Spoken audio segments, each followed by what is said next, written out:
Hi, this is Scott Garibay, and today we're going to talk about Dungeons and Dragons' greatest competitor, Daggerheart. I'm surprised too that in summer of 2024, Daggerheart is Dungeons and Dragons' greatest competitor. So let's talk that through. So I think you're like, wait a second, Scott. Daggerheart hasn't even sold a single dollar worth of product. That's correct, right? You're like, wouldn't Pathfinder be Dungeons and Dragons' greatest competitor? Absolutely not. So Pathfinder's up and running, right? And they've sold literally millions of dollars worth of product. So why would they not like qualify as Dungeons and Dragons' greatest competitor? Here's why. A lot of people don't understand this, but money is not the most powerful thing in the world anymore. I think American celebrity is the most powerful force in the powerful secular force in the world today. But really, the reason why Daggerheart is a much bigger threat to Dungeons and Dragons today is because Pathfinder is completely defeated. I think Professor Dungeon Master did a breakdown a while ago, and he did some math that showed that Dungeons and Dragons in 1 year, like I think it was 2022, Dungeons and Dragons did 37 times the revenue of Pathfinder.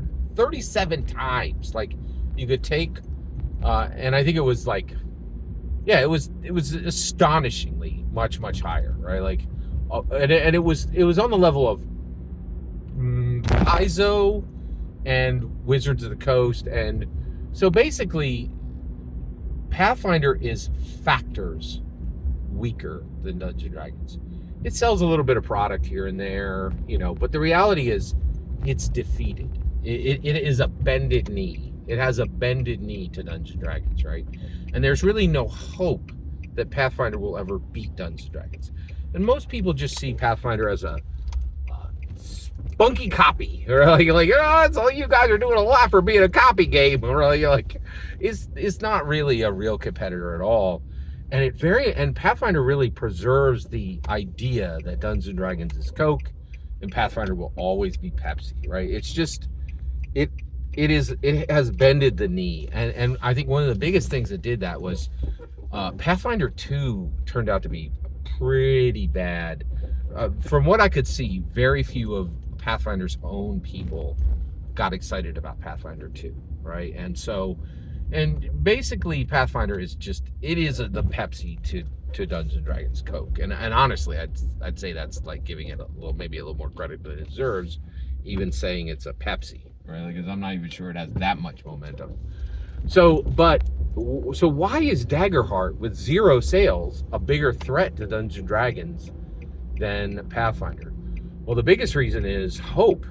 People have hope that Daggerheart could defeat Dungeons and Dragons, right? Because and for one reason, the secret ingredient is Matthew Mercer. You cannot count him out. He is incredibly talented, and he's so talented that he could overcome the deficiencies of Spencer Stark, the primary designer, who delivered a DOA product, Candela Obscura, who is astonishing, still the lead on Daggerheart. I am amazed that Critical Role is allowing Spencer Stark, who delivered a completely DOA product, Candela Obscura, to continue to design Daggerheart. It is incredible. Like, he proved nothing but failure, in my humble opinion, and is being Critical Role is putting their hopes in it.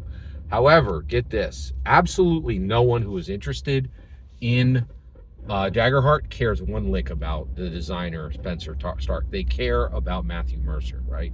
And Matthew Mercer is a catalyst that can turn things to gold, right? And he has literally made his friends millionaires playing Dungeons and Dragons. And that stands as a pretty darn good goal to the rest of every Dungeon Master. You're like, did I make my friends millionaires yet? like that's the bar now. Like, that is the bar. It's pretty incredible, right? But what I want to talk about right now is, okay, so Daggerheart truly is Dungeons and Dragons' greatest competitor, okay?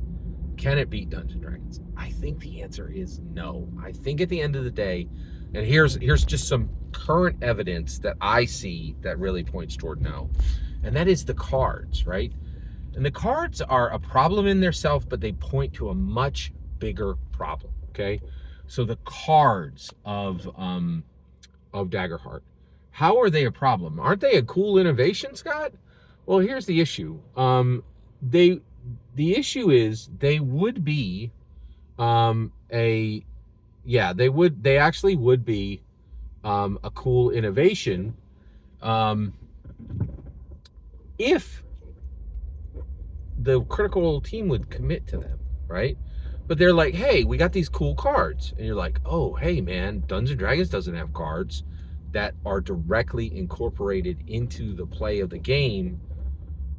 Except, wait a second, they do Magic the Gathering, but that is not actually, that's actually Book of Many Things literally incorporated them directly into the play, into play. That's astonishing, right? That is truly astonishing, right? But where Daggerheart really comes to a problem is they're putting up forward a new system, right? And they're like, hey, everybody, look at these cool cards. This is a cool new aspect of the game. You're like, whoa, wait a second, right? Every aspect of my character is going to be on a card, like, and I can get rid of my character sheet. And like, no, you can't get rid of your character sheet. So what are the cards here for? Well, if you don't want to use them, you don't have to. So what are the cards here for? And that's the issue, right? Like, if you can play with them or without them, you really don't need them at all. And if you're not incorporating them, you're right back to where Dungeons and Dragons was previously, right? Like, and you're like, well, why'd you go to all this trouble to design it and to bake it in? And here's the issue.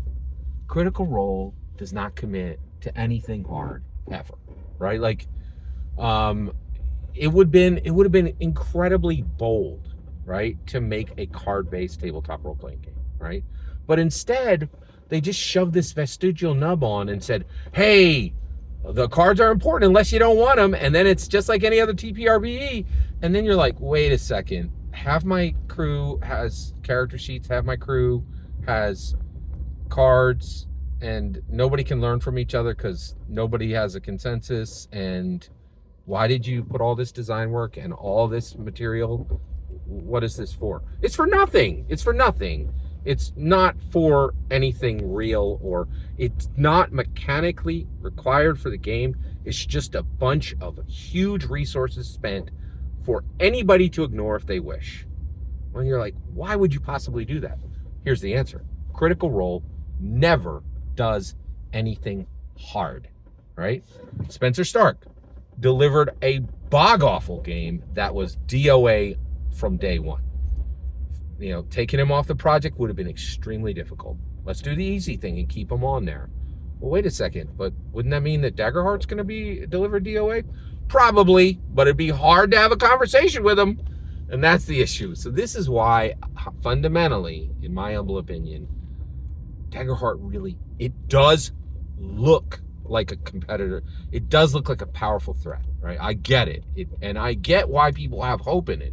But I think people who are paying attention realize this ain't going nowhere. This is not going anywhere.